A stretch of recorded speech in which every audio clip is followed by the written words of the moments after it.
study, and play come together on a Windows 11 PC. And for a limited time, college students get the best of both worlds. Get the Unreal College Deal. Everything you need to study and play with select Windows 11 PCs. Eligible students get a year of Microsoft 365 Premium and a year of Xbox Game Pass Ultimate with a custom color Xbox wireless controller. Learn more at windows.com/student offer. While supplies last. Ends June 30th. Terms at aka.ms/collegepc. What if you could have the most reliable Wi-Fi at the same price for 5 years? That's the Xfinity 5-year price guarantee.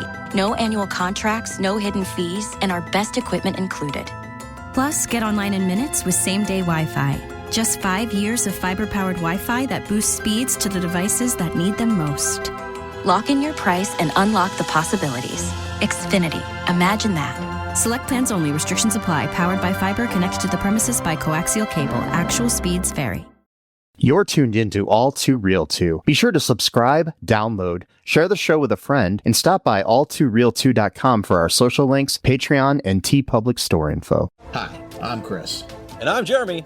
And I'm Fergal. And we're from Movie Smash. Comic book movies are having a golden age right now with the MCU. Movies based on comics aren't necessarily a new thing, but they're a big thing. Join us every other Tuesday on Movie Smash. We explore these movies and find some hidden gems. Every other week, we revisit some of the best.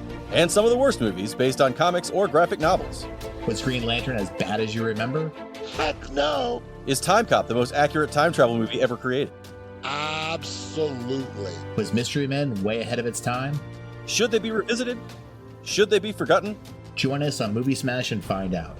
Listen wherever you find your fine podcasts.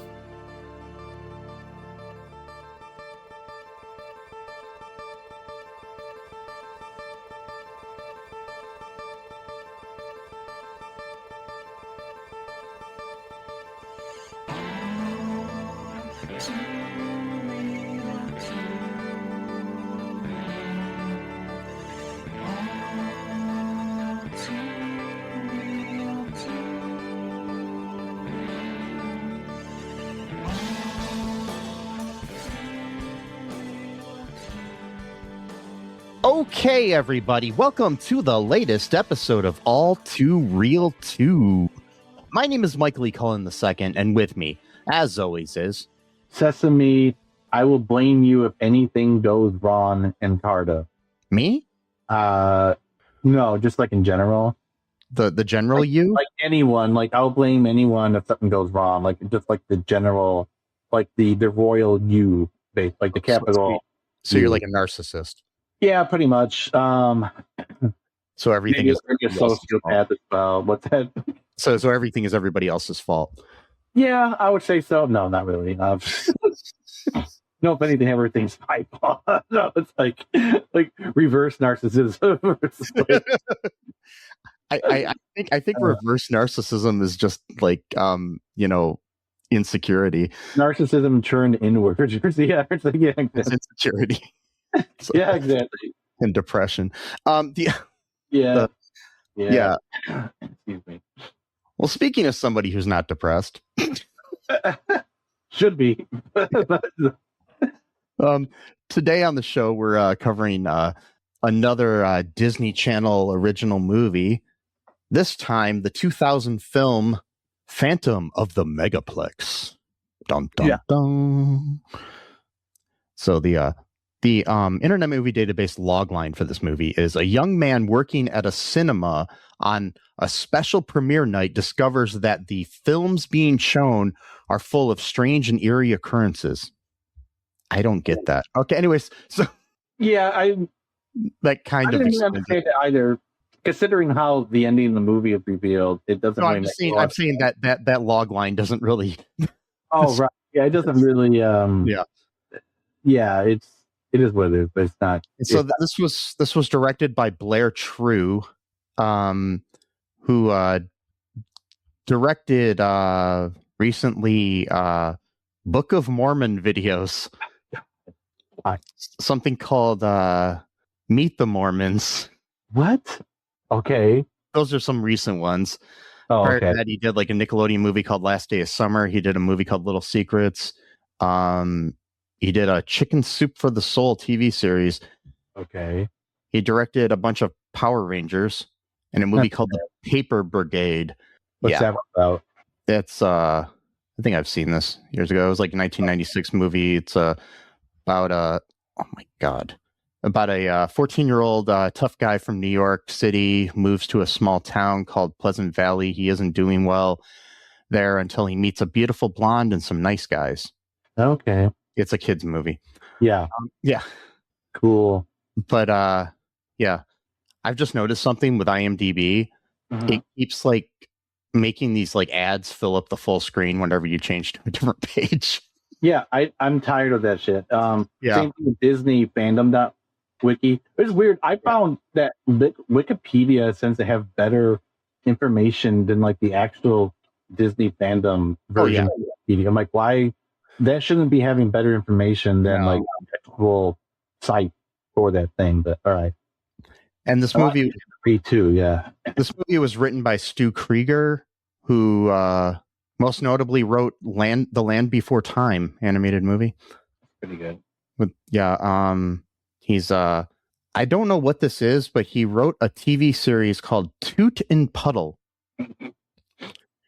It's an animated TV series, and he developed it and wrote it. It's called Toot and Puddle. Okay. I just found that title interesting. Yeah. It looks like it's about a couple of pigs named Toot and Puddle. Okay. Yeah. All right. He also wrote the Xenon series of movies for the Disney Channel, starring Kirsten Storms, currently on General Hospital, my favorite soap opera, just to let you folks know. Yeah, and he wrote a Troll in Central Park. Other stuff. So this movie stars Taylor Handley as Pete, Corinne Bohrer as Julie, Caitlin Wachs as Karen, Jacob Smith as Brian, Rich Hutchman as Sean McGibbon, John Novak as George, Colin Fox as Niedermeyer,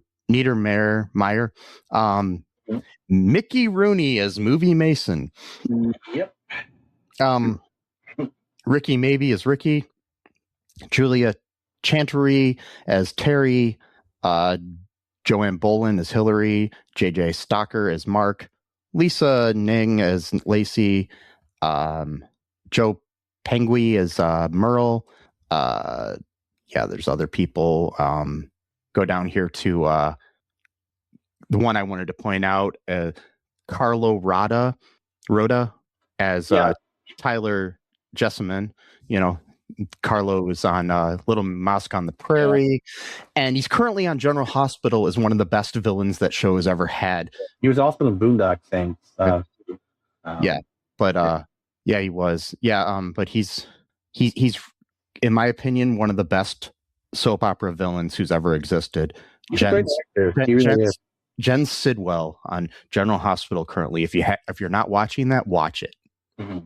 Hopefully he'll still be on the show by the time this airs, because you never know with those shows, they might kill him off. Right, of course. But he's really good on there. His wife's on the show too. Oh, that's cool. His real life wife. His wife. What's her name? Nazine Contractor. He's married to her. Yeah, she's a beautiful woman. Watch General Hospital. That's just the message I'm giving from this. I've been watching the show since I was 4. So, yep. So, what is your reaction to this movie? It was okay. I guess a nice little fun movie. Nothing too serious. Nothing too deep. Disney Channel classic. Seems like 2000 was a pretty good year for Disney Channel movies. We already watched Stepsister from Planet Weird, but also made in 2000. Yeah. So, I liked it enough to watch it twice, I guess, which I usually don't do. So, yeah, I watched it once, but I had seen it at least a couple times before in the past. And Mickey Rooney is creepy. Anyway, so No offense to Mickey Rooney, but I think he was like the worst cartoon movie. And I'm just saying Mickey Rooney's creepy in general. I'm not I just saying didn't just like his character, or I mean, not that the character was bad, but just like it seemed like it was no. Let's even have that character and whatever. And I worked with Mickey Rooney. He's creepy. Oh, really? Yeah. What did you work with him on? So I used to volunteer at this theater in Toledo called the Ohio Theater. Okay. And years ago, him and his wife, who later abused him, just, you know, his eighth wife, by the way. Oh my God. Yeah, they did a one man, one wife show is what it was called. Mm-hmm. And I volunteered there, and my job for the day, no shit, was to be Jan. I think her name was Jan Rooney's assistant for the whole day. Okay. So anytime she wanted anything, like she wanted a water bottle, I had to go get it for her. I had to do all this stuff, and yeah, but Mickey, Mr. 5 foot nothing of him, he's really short. Oh, okay. Like 5'2". He was there, and so he played Puck in A Midsummer Night's Dream on film in 1934 or 5. And so I brought that up to him because I had played Puck in A Midsummer Night's Dream. Okay. And I said that he did, and his response was, "That's great, kid." Just like that. That's great. I like that. But yeah, his wife was really nice to me, but I guess later she abused him. But anyway, so yeah, this is allegedly. I mean, there were like lawsuits and stuff and everything. But this was like financial, physical and financial abuse. Her son and daughter-in-law supposedly stole like $2 million from Mickey Rooney. And he put a restraining order on his stepson and stepdaughter-in-law. And yeah, and I guess she might have had something to do with it too. But they were together for like going on 40 years. So it was the longest of his marriages. Yeah. I mean, he died with like $18,000 in the bank. And a bunch of but he owed a bunch of money, so all that disappeared after that. So he had already disinherited his family and stuff like that. I remember reading but he supposedly beat her too. Oh boy. So wow. There's different things back and forth, and he just, I guess a lot of he was like a womanizer and stuff too. So it was obviously he had 8 wives. So I mean, I'm looking at some of his younger picture. He's kind of a handsome dude. So yeah, he was like the biggest star in the world.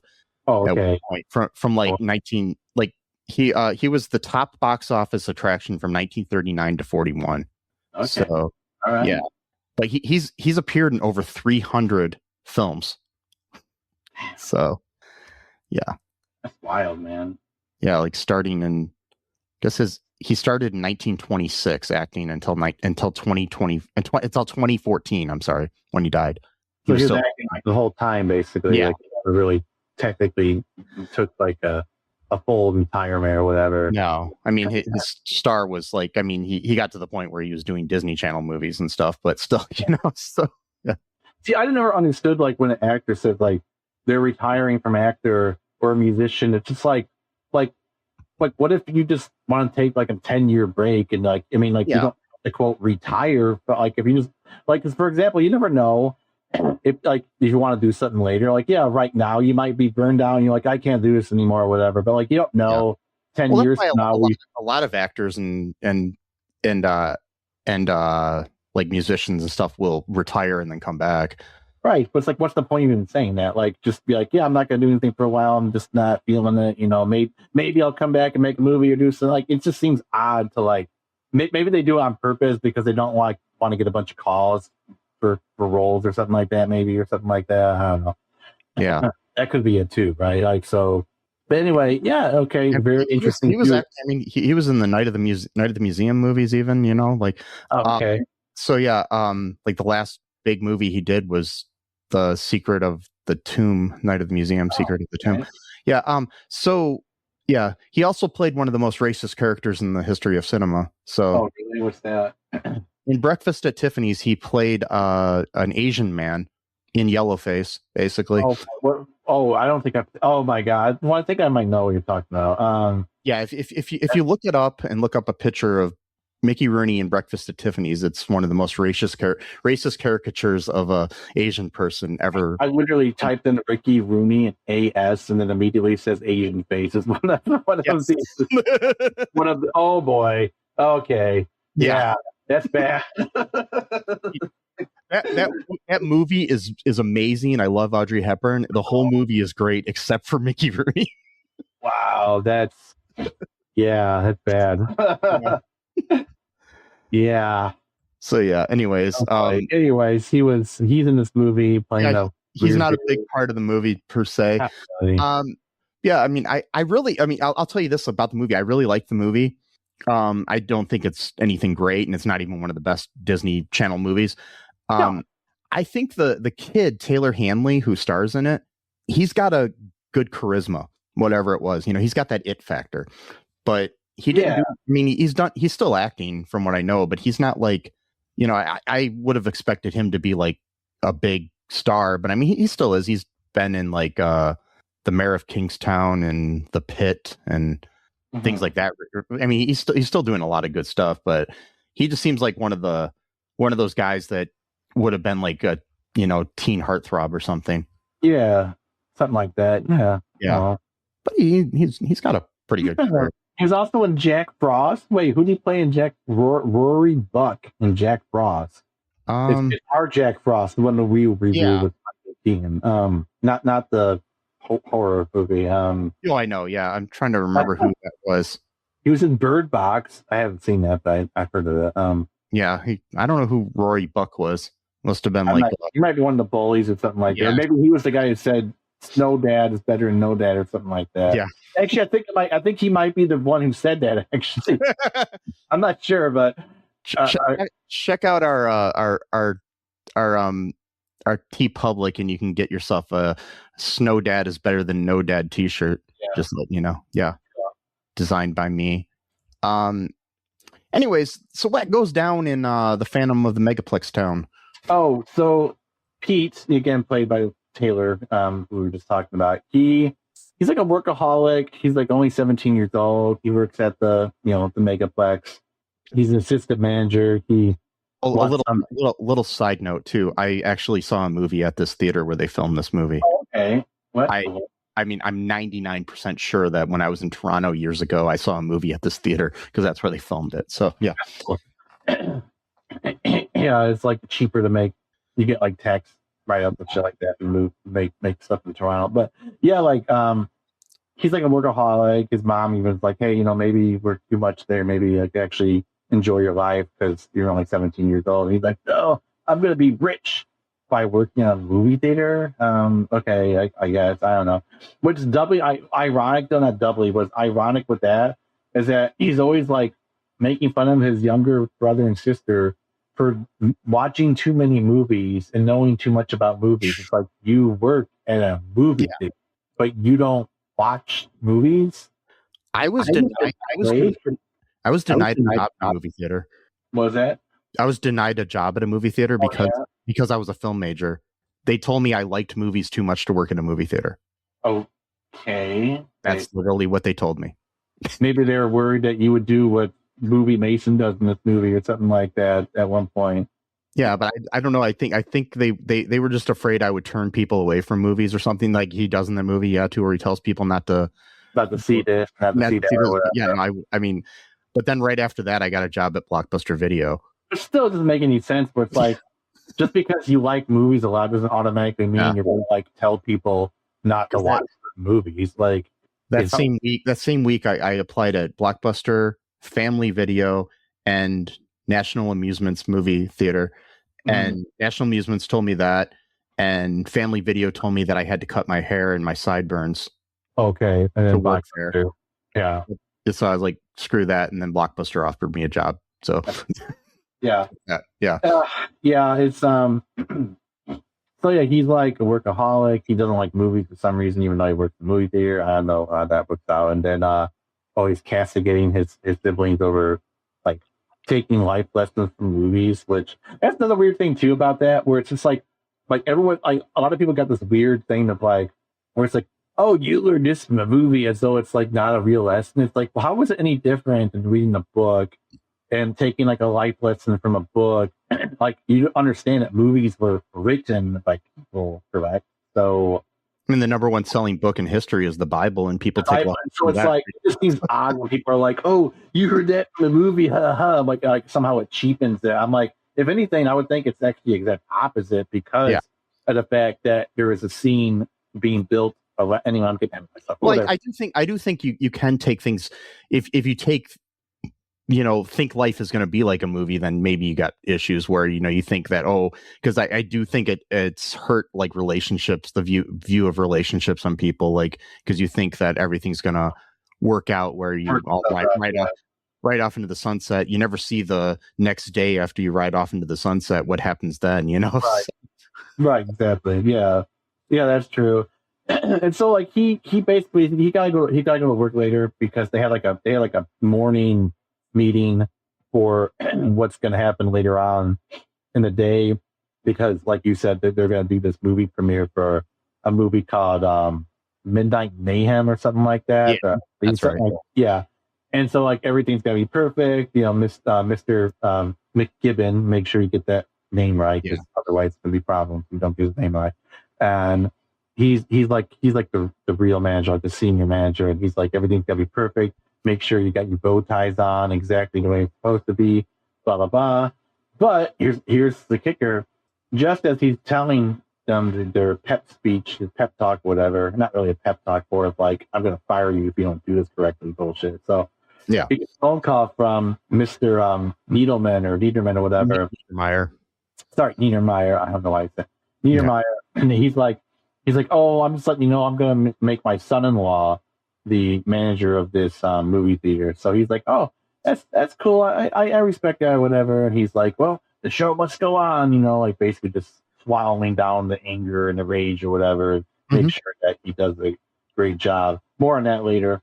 So they go home for a while. He looks like he's eating like an entire like huge bowl of bran flakes. Maybe not the best thing to eat before you have to work all night long. Was it bran flakes? I thought it looked like rice. No, whatever it was, he was eating like a huge. It was huge. It was like like scarfing this shit down like there's no tomorrow. It was like a mixing bowl size. It wasn't it was like a mixing bowl, and he's like sitting there like rocking bit, and it's like, what are you doing, dude? Like this, again, it's before like smartphones where people had to be like constantly entertained by like stimuli. Like, he's just sitting there by him. He's not even listening to music. He's just like sitting there alone, no TV, no nothing on. And he's sitting there like rocking around like he's listening to something. Like, okay. Yeah. I'm just like, and his mom's like, hey, what's that? I said, like a freak. I'm just like joking. A freak, who's like, he's too happy about life, whatever. He's enjoying himself too much, what the fuck? How dare you do that, Stimuli, what the hell? What the hell? Yeah, exactly. And it's like, no God. TikTok, and he's enjoying life. What the fuck, man? What's going on? Yeah, exactly. And so, which I kind of actually miss.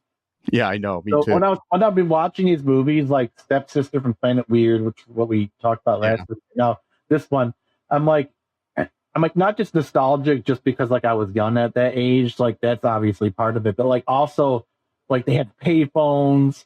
And like it was like people were always on the computer or on a phone. Like they actually talked to people. Like they actually did things. Like it's like I remember even when there was just like computers and phones. Like they weren't together in one device. Yeah. And even that, like it took you longer to go online to do stuff. And it was like I remember I would just actually sit there and watch a movie over and over again, or watch it. Or just watch all the movies I own, and now I just don't even feel like it sometimes. I mean, I do it for our podcast, and I do watch movies for fun, but it's like you're not just sitting there watching the movie. You've always got a second screen. It's not.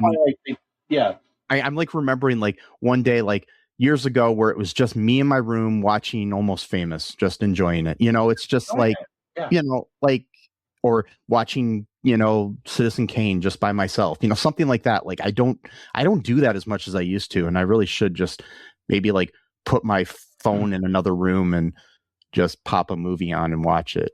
Yeah, I mean, like I was actually talking about that with my but yeah, I was talking about because I had my nephew's birthday party was yesterday, Frankie, and we went over to his grandmother's house just down the street from me, and I was talking to his other uncle, Scott, and I was telling him like, you know, like even though like I don't like watch like TikTok, I don't even have TikTok anymore. I got rid of that bullshit, and like our YouTube shorts and things like that.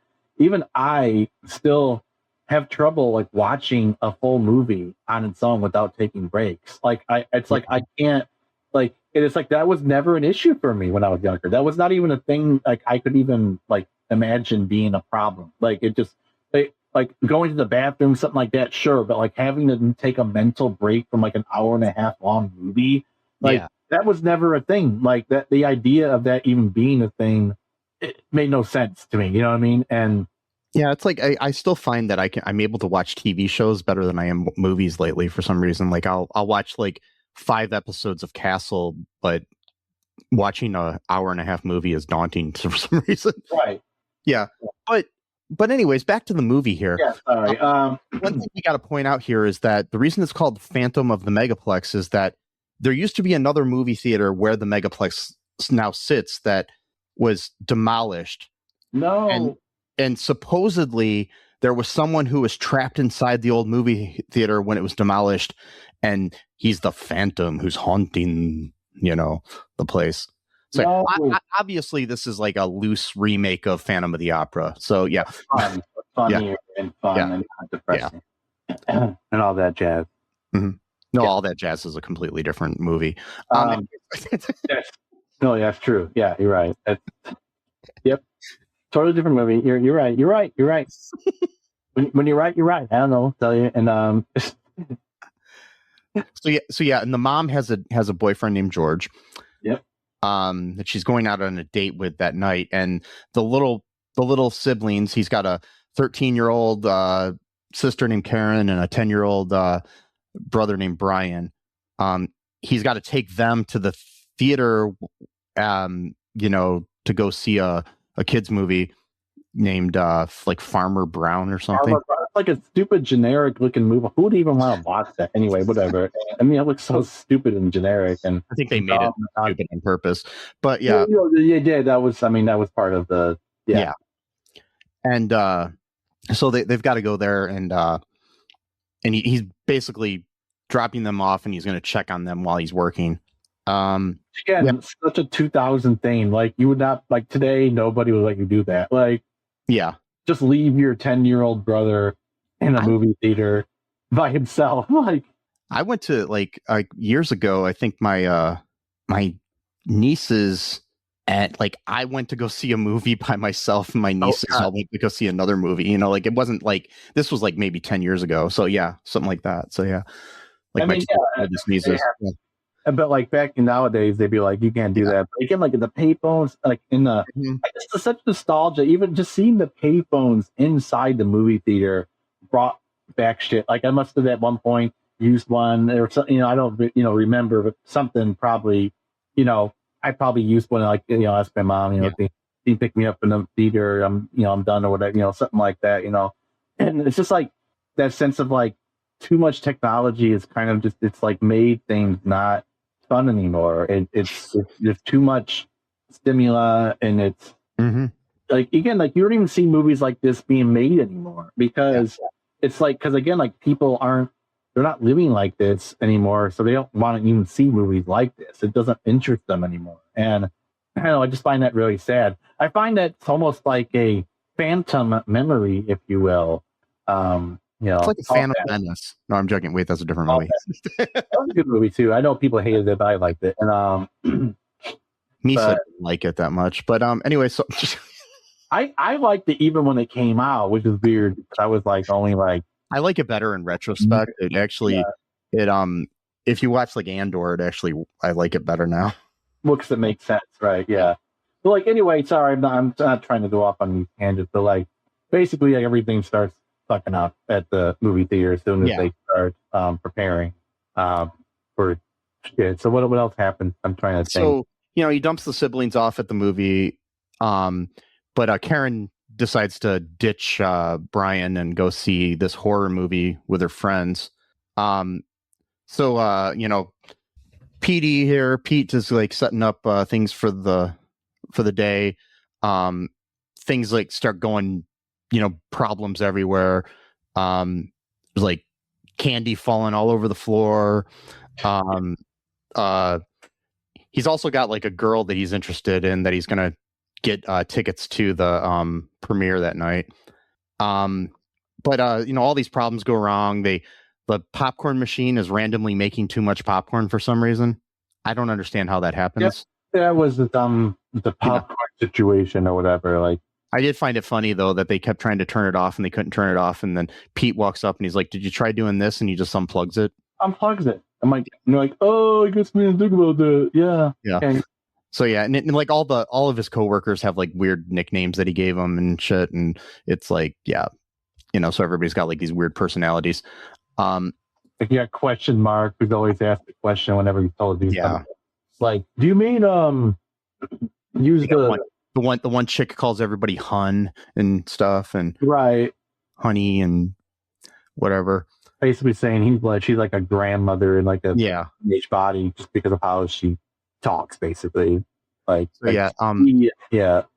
basically, what ends up happening is like all of the films, like bizarre things start happening in all of the theaters that are like related to the plot of the movies that are being shown. Yeah. Like in Cyclone Summer, there's like a giant fan has moved into there, which blows everyone out of their seats in the theater. Which I don't think that fan could have done that because I've been around fans that big and it doesn't. Okay, anyways, it's not that bad. No.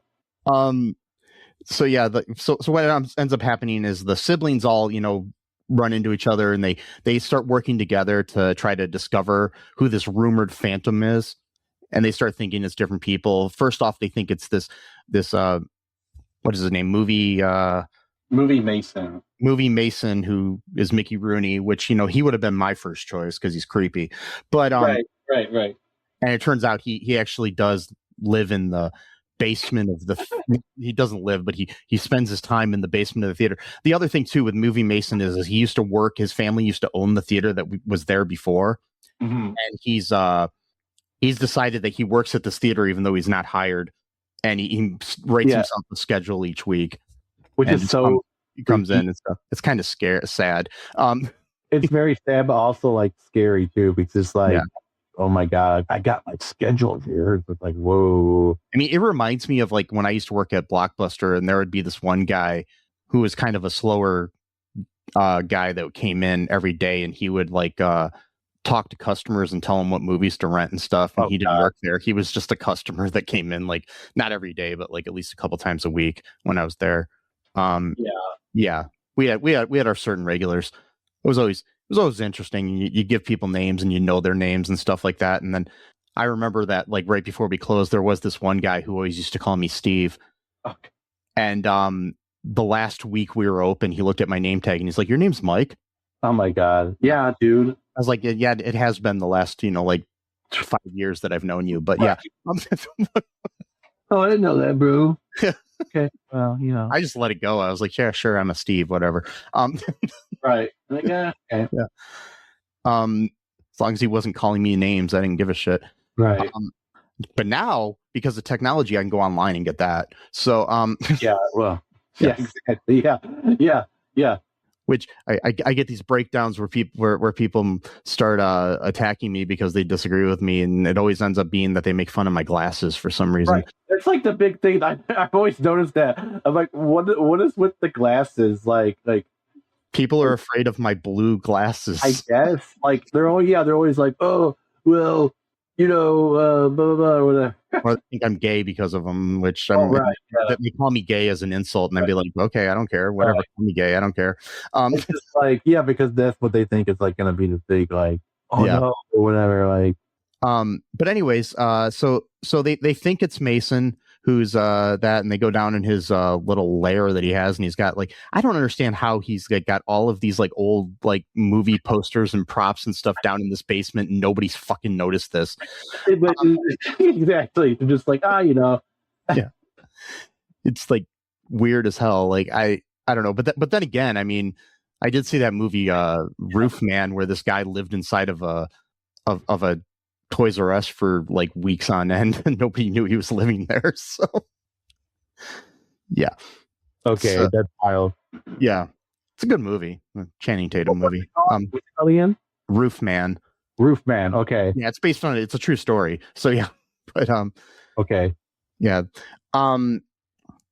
Sorry, maybe we'll cover that sometime in the future. Yeah, maybe. That's pretty cool. So, anyways, they start figuring out. They blame Merle, the projectionist. They think it might be him, and they don't know who it is. And being appreciated at work or whatever. Yeah. Do I sound okay to you? I turn my mic down a little bit. Am I okay? You sound perfect. Cool. All right. Yeah. I, on the other hand, do not sound perfect. No, you sound fine. Because nobody's perfect. Except you, Sesame. No. No. Yeah. No. So, anyways, we end up finding out. They finally figure out who the Phantom is that's been sabotaging things. So Sean, the manager of the theater, he basically started doing all these things because Niedermeyer had offered the job to his son-in-law or something like that to be the regional manager of the theater. I don't even know anything about on a movie theater. So so they find out it's him. They figure it out. The movie premiere starting. The stars and the director and everybody are there. Yeah, and they decide to start the movie start it, but turns out they look online and they figure out the plot of that movie, and they realize that all the people in the movie are like somehow put into one room, and like a big monster comes in and takes all the air out of the room and kills all the people or something like that. So what they end up doing, the Phantom does, is there's like a big blow up monsters that they had on the top of the movie theater that he brought down from there and brought into the theater and started blowing them up again. And they're like blocking everybody from getting out of the theater. And then there's like this big action sequence with where Pete figures it out, and Movie Mason helps him out, and there's a sword in the stone thing out front that they have for some reason. He uses the sword to pop the monsters. Meanwhile, Tyler Jessamine, played by Carlo Rota, is loving this. He's loving this shit. He's like, yeah. So like, anyways, Niedermeyer ends up after it's all saved and everything, he ends up offering Pete the job of senior manager at the Megaplex, something Pete that has always wanted. But through everything that went on, he tells him that he's honored, but he turns down the job because he's inspired by his siblings who had helped exposing Sean as the Phantom. They don't want to become another Sean, essentially. Yeah, he doesn't want. He basically realizes that he's got to kind of, live his life as a kid and spend more time with his family. By the way, in true Disney fashion, there's a dead dad. So, yeah. Oh, that's right too. And there's also the dad loved movies just like the siblings do. Right. There's also the obligatory black best friend that doesn't have any lines, but the bully. Got that too. All he does is high five the guy. He's like, there you go. We got one. You guys happy? Cool. And so his new girlfriend Caitlin now, who he had gotten the thing. Niedermeyer gives him money to treat his girlfriend to a nice breakfast after the film. Breakfast. Yeah. It's not even okay. I guess things got delayed so much, and it's not. But I found that kind of weird too. Is like, what are they expecting to happen? Anyway, so well, plus too, it's like, how long is the movie going to go on? Yeah. Like 5 in the morning. It's like what the hell? But and George proposes to Julie. It's like George proposes to their mom. Oh, that's right. There's a subplot where they're car broke down, and they were like making euphemisms like, oh well, these plants look happy in their own pots, and they're still close to each other, but they That still was have kind of lame, but yeah. Yeah, I know, but that was the and then they're like, oh, well, and so he's like, yeah, maybe I should have proposed, blah blah blah, or whatever, and then the movie Mason gives him a loaner ring because he didn't buy a ring yet. And, yay, everything's perfect now. Not really, but as it ends though, movie Mason explains to Brian that he never once believed in the Phantom of the Megaplex. However, the werewolf of the Megaplex says in the story. And then you hear a wolf howling, like, oh no, yeah, get eaten or killed. Before that too, Carlo Rota's character offers offers Sean a partnership to create a movie based on his exploits called Phantom of the Megaplex, the Sean McGibbon story. And he's not even excited about that. I'm like, dude, what are you talking about? Like, he's just so stressed out from the evening. Like, I don't know. It's kind of lame, but yeah, that's how the movie ends basically. It's late. He gets to move to LA. He gets to work with like a movie director, like a big time movie director. It's better than working at a megaplex and then having a nepotism take you over by not getting the job that you've worked so hard for and earned. The moral of the story is that nepotism is bad. Nepotism is bad, and if you really want what you want to get what you want, start sabotaging everything. And then blame it on a 17-year-old kid, and somehow find a costume that you can use randomly. I mean, I don't know where he got the costume to dress up like a Phantom, but yeah. And also like some kind of voice changer that makes you laugh in a really low register. So make sure you got all those things on hand. Yeah. Also, make sure that you have a really creepy dude who thinks he works in the movie theater. Otherwise, it's not going to work. Part of me wonders, like, if they were trying to like be like the PG Scream, like with yeah, because they talked about the movie University of Death that the girls wanting to watch, and it's like and the way he's wearing like a robe and like a plain faced mask sort of thing. Right. It's not Ghostface, but it's kind of similar. Yeah. So any other thoughts here on this? No, not really. Because it was a pretty straightforward movie. Not a whole lot was going on in it. But actually, a lot was going on in it action wise, just plot wise. The only thing I have for like excuse me, like trivia here is that when movie Mason tells Karen and Brian that there's always magic at the movies, he gives this like big long speech about different things, right. And he ends it with, "And we all learned there's no place like home." This is a nod to Rooney's longtime friendship with and partnership with Judy Garland. They were like best friends. So yeah. Oh, okay. Yeah. Well, yeah, he starred in a bunch of movies with her, and and they were, everybody always think they were like an item, but no, they were like brother and sister. So yeah. Okay. That's cool. Also another thing is like when the mom arrives at the Megaplex, she mentions that she spotted Katie Sagal and LeVar Burton. The year prior to this, Disney Channel original movie Smart House starred Katie Sagal and was directed by LeVar Burton. That's crazy. I think I remember that. I think I remember that movie. Yeah, I've seen that movie. Yeah. Shit. Yeah, we'll cover that in the future. I'm trying to remember. I know I've seen it. I mean, I know the title, and I know I've probably seen it. It was on my list of possible choices for this month of our Disney movies, but I chose this instead. Yeah. Yeah. So, anything else you want to tell our fans before we wrap this up here, sir? Just be nice to each other. Watch the movie if you want to. And nice. We got some cool merch. You want to go check that out? Go ahead, do it. Go to all2reeltoo.com. There's links to our Patreon and our TeePublic where you can buy that shit. And you can buy all kinds of cool shit. Yep. Share the show with your friends. Give us a 5-star review wherever you can, or a like, or ring that ding-a-ling bell. Yeah.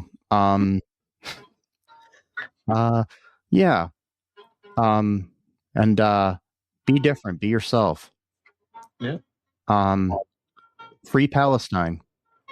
Trans lives are human lives. No human is illegal. Yeah. Yep. And just remember that I love you. Nepotism is bad. Yeah. Sesame loves you. I do. And until next time, bye-bye. Thanks for listening to All2ReelToo podcast, a Cullen Park production. Produced and edited by Michael E. Cullen II. Music by Matthew Hawes. Subscribe and share the show. Visit us at cullenpark.com.